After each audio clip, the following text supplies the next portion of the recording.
Okay, so the broad aim of the program, as you know, is around understanding how do these growth economies, the BRICS in particular, or rising powers, which are, it's interesting, the rising powers, the terminology is still not been defined. And I think that's something that is of intrigue to many of us here in our own individual projects. How do we use this concept? But because it's more than just the BRICS. But most of the projects here look at the BRICS, and we have had 2 rounds of work already. The Pathfinder microdata studies that have already been completed, the 9 research networks. Some of us came out of work originally through the networks that have also already been completed with various outputs, and currently we're in this phase of doing the main research grant. This is where the bulk of the nearly £7 million of expenditure under this program has gone into. It's in these major research grants. And my role is really to try and help to see where the linkages might lie, where we might also enhance kind of building on those individual grants.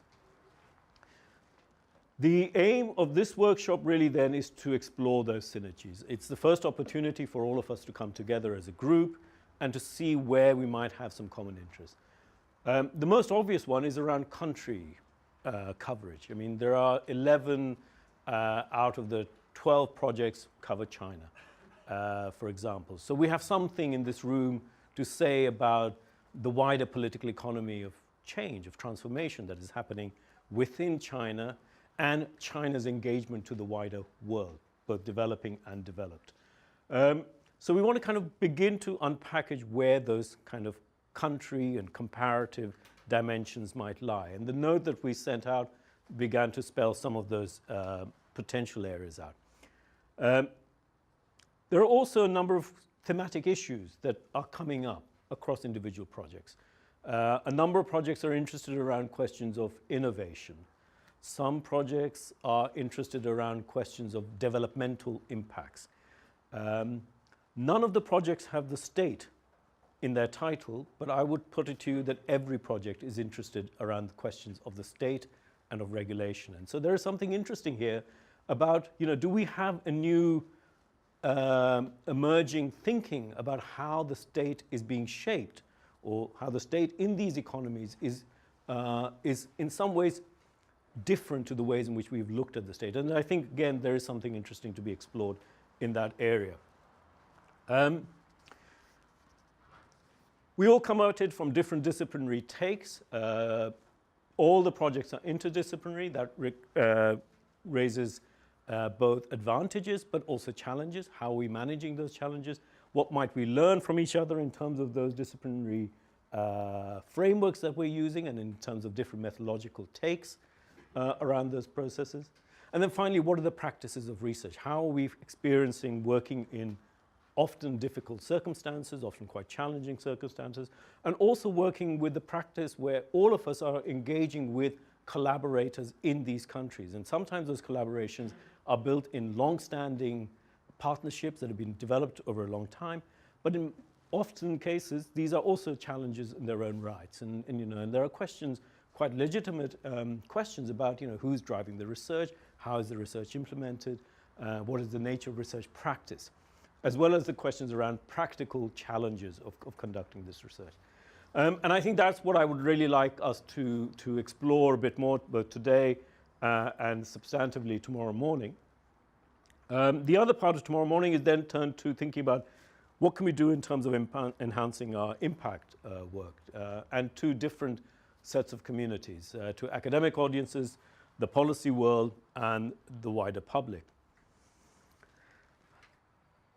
I think also it's important to note that in terms of the kind of research excellence that we have in this room and the kind of research thinking in some of these areas, collectively we may have something interesting to say about these emerging economies and about future directions of research on those parts of the world and the ways in those parts of the world impact around economic and social development, both here in the UK, more widely within developed economies, and more broadly across the developing world. So I think there are some interesting stories that we need to kind of begin to think about new directions. So as I said, There's a lot of synergies. 11 projects cover China, 8 of which are looking on China. 6 projects are actually looking at China's engagement more broadly, outside of China. Again, there are overlaps here. Quite surprising to me, I didn't realize this until I'd taken on this role and started meeting the teams. 6 out of the 12 projects study Russia. And out of those 6, 5 are China-Russia comparative studies. So we have suddenly got, again, a real mass of comparative evidence that is coming out from different perspectives around those particular sets of issues. And I think, again, worth thinking about that. 3 of those projects cover very specifically Russia's engagements with its borders, right? Again, very pertinent, very, very timely given what's happening in Ukraine. One project actually looks at the Russia-Ukraine engagement around the issue of the customs union and its interrelationship with the European Union accession talks. I mean, you couldn't, Rilke, have picked a more timely topic. So there is a lot of interest here in terms of those country comparisons and whether we can draw out some comparative insights. As I said, 4 projects on Brazil, I think 3, possibly 4 on India on that. So again, there's a lot of comparative evidence, but one thing that we have a lot of is evidence on China, and particularly on China and Russia. Innovation, I think, again, it was interesting to me how innovation is being looked at, but in different perspectives. So you have 2 projects that are really at the cutting edge of innovation, what I might call high-tech innovation, either in biomedical sciences or in nanotech. And then 2 projects at a different perspective looking at innovation in terms of green innovation or in terms of agricultural innovation, different takes on innovation. But innovation, learning practices, knowledge development, the role of rising powers in those kinds of agendas keeps coming up. And then 4 projects, as I said, coming back to looking at questions around developmental impacts. So the whole area of synergies around these. As I said earlier on, all sorts of issues around interdisciplinarity, around methodologies, around research practice. And again, interestingly enough, and also this is a surprise to me, there's no projects here that is from economics as a discipline.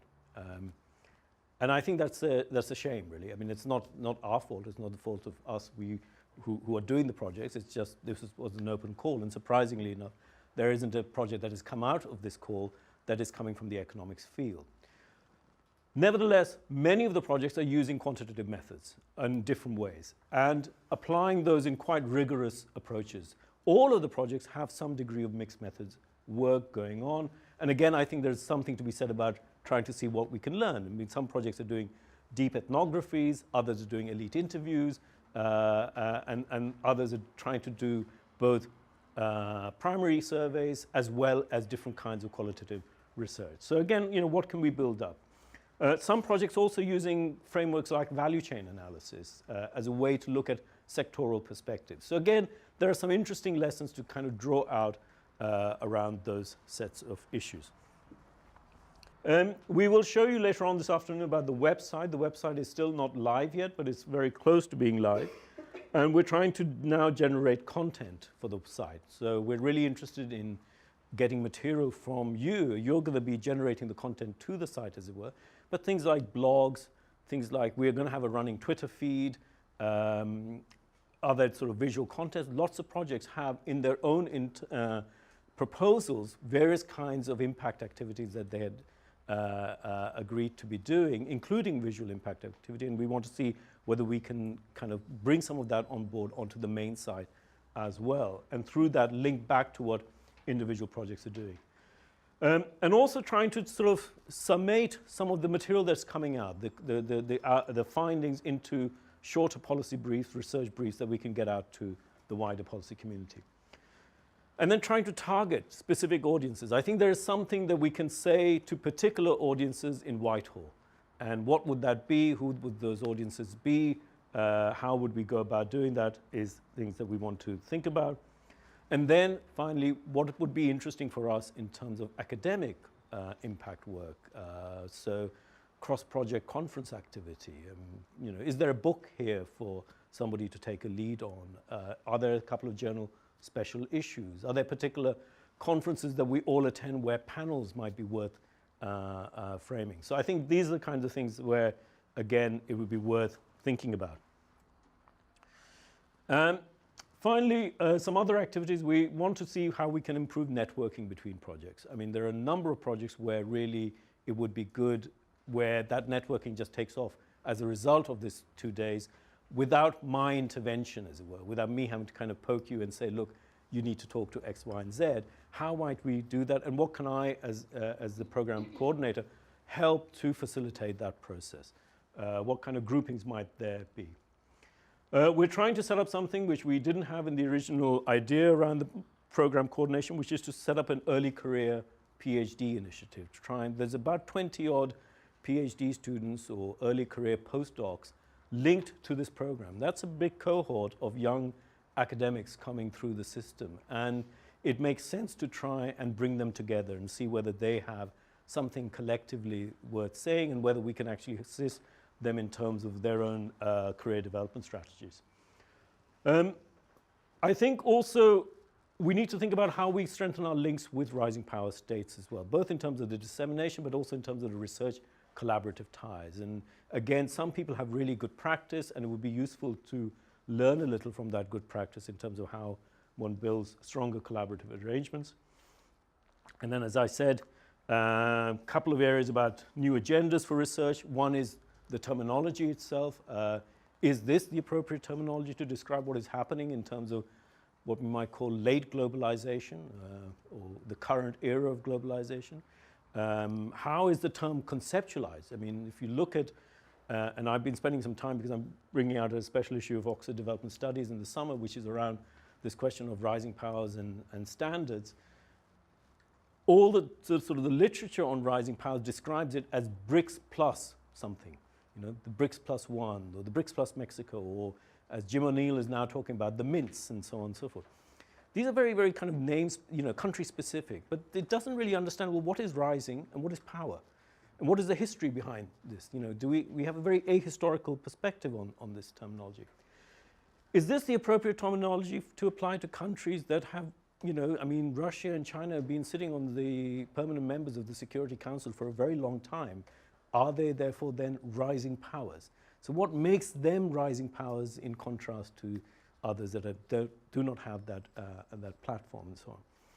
So how is that concept understood? And is that concept appropriate also when we talk to our colleagues in those parts of the world? I mean, I've been doing work in India where a lot of our collaborators are in India saying, well, look, you know, India with the kind of levels of poverty and inequality we have, we're not really yet how you describe a rising power. So is there a kind of a Western take on rising and rising as a threat that is shaping the ways in which we think about it? And I think that's something that's worth beginning to think about, because we are, in a sense, also in the process of selling this term.